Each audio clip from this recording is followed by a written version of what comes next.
So just continuing from the last video, we're here on the preferred domain site settings page, and now I want to show you how to set up what's called an XML sitemap. And this is kind of what it sounds like. It's a map of your site. It lists all of your posts and pages and categories and tags and pretty much every URL that exists on your site, and you submit that to Google so that it knows about all of these things, and so that you have a much better chance of coming up in search. Now, once you're here, if you click on Dashboard on the left, you should see a little category that says Sitemaps. You click on that.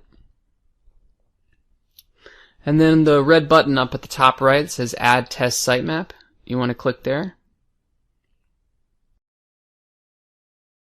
And then it'll give you part of your website there. I'm going to show you how to do this for a WordPress and a non-WordPress site. First, we'll do the WordPress one. Now, if you've already installed the plugin in the last video, you don't need to do this again. But if you didn't follow along in the last video, you can do it now. Just type in Yoast. I've already installed it. You're going to go over to that same menu that we went over to in the last video, but you're going to click on XML Sitemaps now. Now this might take about, 15 or 20 seconds to show up. I paused the video and waited for the sitemap to create itself. But if you click on that button that says XML Sitemap, it should open up a new tab, and then you'll have a list of all of your posts, pages, forums, topics, etc. And if you were to click on one of those links, it would give you a list of every single URL in your site. It would tell you how many images are on that page, when the last modification is. But all we really need here is the sitemap_index.xml that comes after the slash. You just copy that, and we're going to go back to the Google Search Console, and then just paste that in there. And then first we're going to test it. So we click Test Sitemap, and then View Test Result. And you see it says no errors found, so that's good. You close that, and now we're going to submit it for real. So click the red button again, and you're just going to paste the same thing in there again, and then just submit it. And then we click refresh the page, and it'll probably say pending. It should only take a few hours for Google to verify it. It just goes and it scans all your pages, and then that should be processed. And then you're all set. That's how to set up an XML sitemap. We're using WordPress.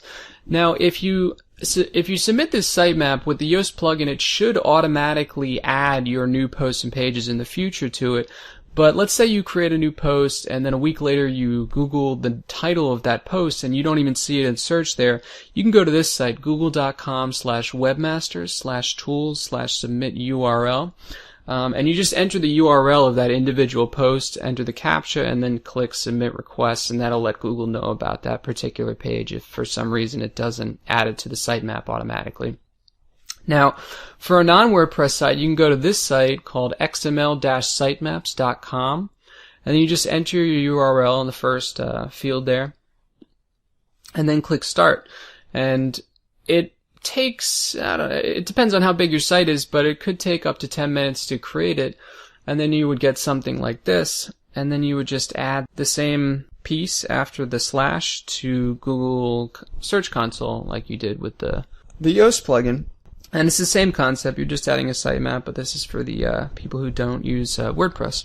So that's how to set up an XML sitemap and guarantee that Google knows about all of your pages. And one last thing I should mention is that you don't need to submit a sitemap for both the www version and the non-www version. You just want to submit it for the version that you've set as your preferred domain when we did it under site settings.